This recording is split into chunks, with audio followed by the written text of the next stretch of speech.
Yari.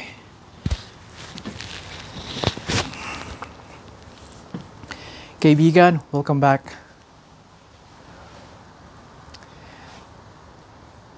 Sa main page ko sa YouTube, mina po na ako yung aking isa sa mga playlist ko doon ang tinatawag, ang titulo ng playlist ay Dito sa Garahe ni Lakay, kung saan mga videos ko nila ay mga tungkol sa mga sasakyan, mga tips at mga pagpapakita ko sa inyo ng mga pagkukumpuni, pagme-maintain sa mga sakyan dito sa North America. Napansin ko wala akong masyadong nailagay doon ngayon buong summer. At laging nasa isip ko na gusto ko maglagay ng marami mga tips sa inyo. Ang dami kong mga ginagawa, hindi ko lang nailalagay, hindi ko lang nare-record or na-film ang mga ito. Kaya may gagawin na naman akong napakalaking trabaho. Hindi ko alam kung paano ko to ilalagay, ipapakita sa inyo dahil lubhang napakalaki nito. Involving ang brakes, buong brake system papalitan ko. Not brake system, just brake pads at rotors sa front and back ng isa sa mga Chevy namin, or maybe all of our Chevy all of our Chevys. Radiator, at kung napakarami pa.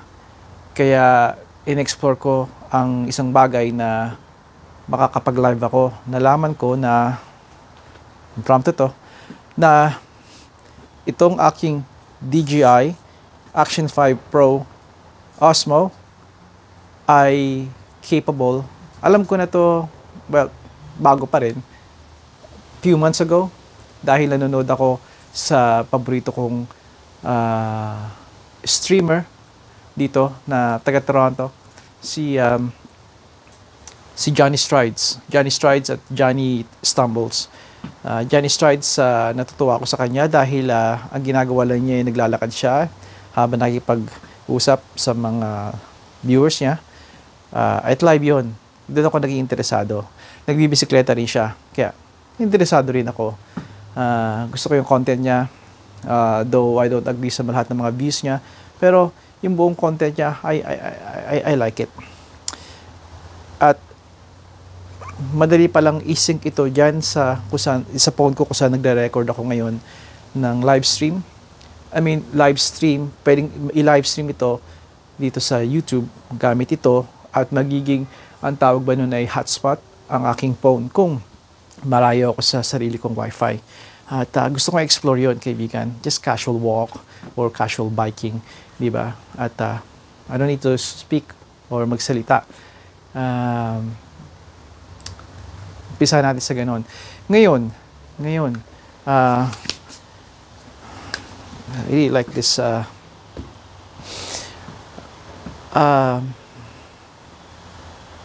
naligaw na naman ako. Again, gusto kong gawin yun dahil malaki ang pagkukumpuni ko ng mga sasakyan. Mapapalaban ako ngayon. At ngayong weekend na to, babilang ko yung mga parts. At hindi ko alam kung hanggang saan ang i-share ko sa inyo. Pero bago lumawig na naman ako, gusto ko ipakita sa inyo, ito ay madali, ang mga bagay na importante as a motorista, as kayo ay nagdadrive. Ibigay nyo kay Mrs., ibigay nyo kay Mr., ibigay nyo sa mga nagdadrive yung mga anak, sa nanay, sa tatay ninyo, sa mga kaibigan, bigyan nyo ng tip. Importante na meron din kayo ito, pero hindi ito a must, hindi ito kailangan talaga. Pero it would be nice to have one.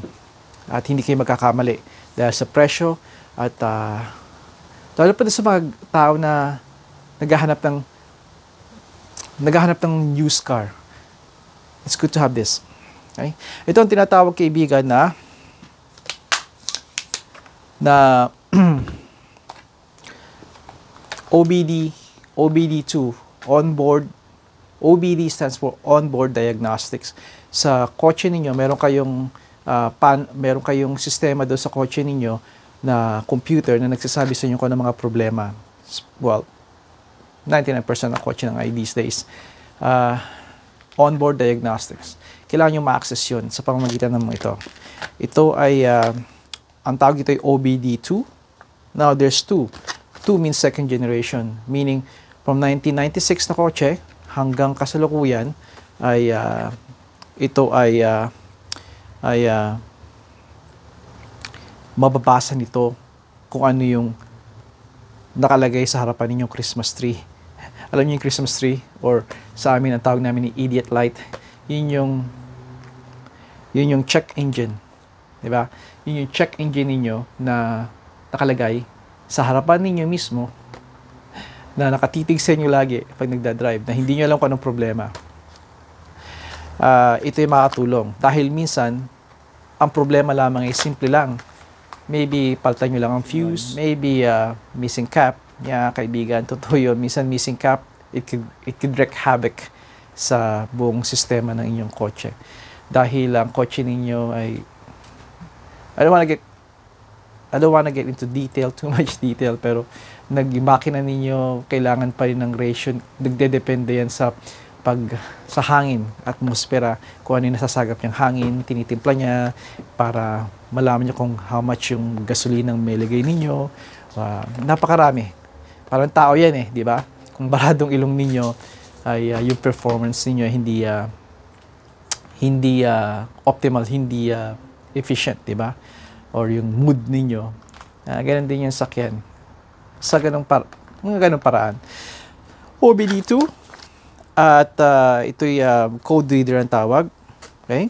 Make sure karami naman dito binibenta OBD2. Meron bang OBD1? Yeah, meron, pero ako meron. Hindi ko na nasa garahe, pero one of these days ipapakita ko sa inyo. Yun ay pang-read ng luma kong sasakyan, 1992 Chevy Caprice. I'm sure mas matanda yun sa most of the vloggers or content creator ditong Pinoy sa YouTube. Ito naman ay scanner. Pareho sila ng silbi. Nagsasabi sa inyo ng problema. Nagsasabi sa inyo ng problema ng sasakyan, kung ano yung check engine. Pero mas detalye ito, mas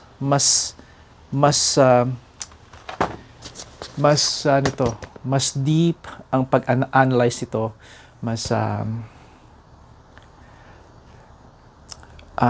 maraming nakikita ito, nasasabi sa inyo kaysa dito.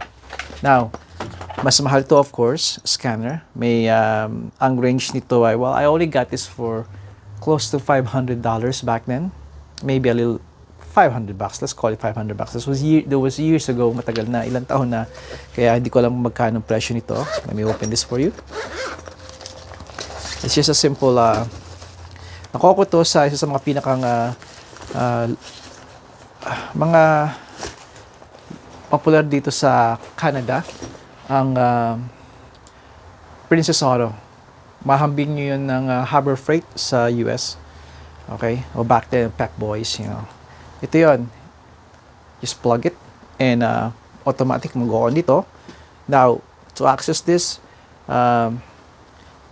para malaman niya at mabasa niya lahat, kailangan on yung i-start niyo yung kotse ninyo, tumatakbo para mabasa niya lahat ng nangyayari. Nababasa nito ang mga even yung inyong fuel. Kung yung spark plugs ninyo, kung nagwo-work each cylinder. Can't remember all of them, pero pretty much ito yun nagagawa niya. At pag tumakbo kayo, nababasa rin niya kung how much amount ang nabibigay na gasolina sa kotse niyo habang tumatakbo kayo ng certain speed, yung hangin na pumapasok. Napakarami pa, kaibigan. Of course, lakay nagdadrive ka, nakatingin ka dito sa maliit na screen. Well, you know, have someone sit there and read it for you, or have someone drive it kung talagang gusto nyo maging maingat. Pero I know yung mga mekaniko, they do this, you know. Kaya, I know, sometimes, it's not safe, pero they do it. You know. Kaya, just to be sure, kung kailangan nyo ma-measure, halimbawa, ang dami ng gasolina, o kung paano pumapalo yung mga cylinders, at kailangan nyo tumakbo yung sakyan, you know, sit there and have someone drive the car for you, diba? Pero ito yun, kaibigan. Ngayon, ito yung, itong rekomendado ko sa inyo. Maybe kapag may budget at sanay na kayong mga DIY sa kotse, maybe next step itong scanner. Alright? They're very useful. Pero that doesn't mean na hindi na to limitado. Limitado nga to kumpara dito, pero kaibigan, marami matutulong ito sa inyo. Okay, I can open it. And I will tell you kung bakit itong rekomendado ko sa bawat isa sa inyo. Look at this. Both brand ay Autel ang brand nila. May popular din na Innova. I have Innova but not scanner yung mga voltmeter ko. Yun, it's just Innova. They're very consider Innova too. This is good brand. I think this is much cheaper depending nga sa kung side by side sa mga bawat model. Pero Innova is a good choice too. At makikita niyo sa crappy sa Canadian Tire. This is more like Princess Auto. Yeah. And this is a Autolink AL319. Simple, kaibigan. I-plug niyo lang to. Alright? Once na plug niyo, it will tell you kung anong problema na sa sakyan ninyo. Now, may code ito. Hindi ito katulad nito na may mga paliwanag or mismong words mababasa ninyo kung anong problema. Ito ay just code. A series of letters and codes, letters and numbers. At yung para malaman nyo ang problema, once na ma-obtain ninyo yung code, yung problema ito kung may problema nga yung kotse ninyo, once na ma-obtain ninyo yung code nito, you just look online. Check nyo yung code na sinabi nito na nakita niyo at mula sa internet mababasa niyo kung anong problema at possible na fix. At this is very very helpful to kaibigan sa mga tao na tumitingin ng mga sakyan. At halimbawa may nakikita kayong sakyan at makikita ninyo at nandun yung may-ari, bibilhin nyo o hindi, i-decide kayo. It's good to have this. Sabihin nyo sa may-ari na nagbebenta, pwede ko bang i-plug itong aking code reader? It's nice kung meron kayo nito, pero this will help too. You know, just plug it and malalaman nyo kung may mga errors doon. Ang iba, dinidelete ang errors, you know, at maraming paraan para i-delete yun, pero it's still good to have this, okay? At nababasa nyo rin yung mga past errors kung i-allow kayo. Kaya, rekomendado ko sa inyo. Magkano kaibigan? Regular price ito that was 8 years ago, 6 years ago, was $60. Nag-sale siya for half a price, so I got this for $30. Kaibigan ko na mekaniko nasa Princess Auto, he called me and said, Lenny, on sale dito yung code reader. From $60 to $35 na. You want me to get you one? Yeah, of course. Okay, go ahead. So, binayaran ko na lang siya nung binigay niya ito sa akin. At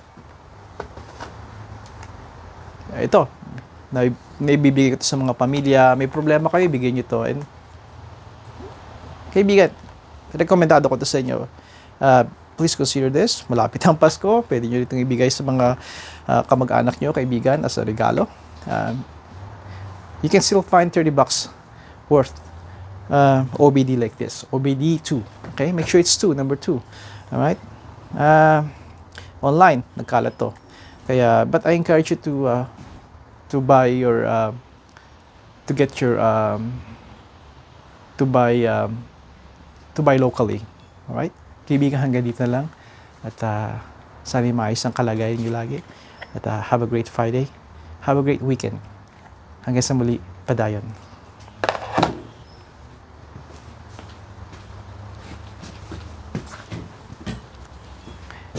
Ito nga pala yung pinutol ni Busonita. Tinuruan ko siya mag-prune ng aming maple tree. Hindi ko na video, may mga bagay na hindi ko na bini-video. Tuwan-tuwa siya, pero may larawan ako ipapakita sa inyo kung gaano siya katuwa. Gamit ko ang telescopic pole na isa commercial na lagari. Nagte-telescopic siya up to 16 feet. Kaya mas abot ng 20 feet yun. Depende sa kung gaano kayo kataas, gaano kahaba yung reach ninyo.